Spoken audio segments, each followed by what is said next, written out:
राजू परुळेकर हो हो संवाद नावाचं एक हे चालवायचे. त्यात त्यांनी तेव्हा माझी ETV ला मला वाटतं ETVला माझी 1 तासाची मुलाखत त्यांनी घेतली. बरोबर. ती त्या दिवशी बाळासाहेबांनी स्वतः ऐकली. बरं. बाळासाहेब ठाकरेंनी. ही 2006ची गोष्ट अच्छा. आहे. आणि राज ठाकरेंनी पण ऐकली.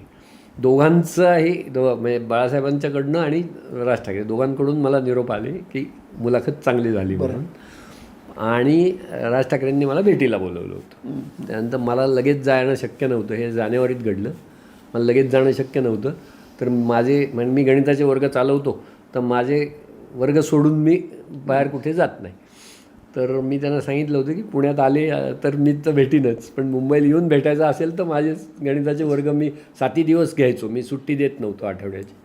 त्यामुळे माझ्या सुट्ट्या माझं शिकवणं संपल्यावर मी 29 मार्चला जाऊन भेटलो. बरं. आणि त्याच्यानंतर साधारण महिन्याभरात मग राज ठाकरेंनी मराठीचा मुद्दा हा मनसेचा अजेंड्यावर घेतला. प्रमुख मुद्दा म्हणून अजेंड्यावर घेतला. घेतला. तो घेतला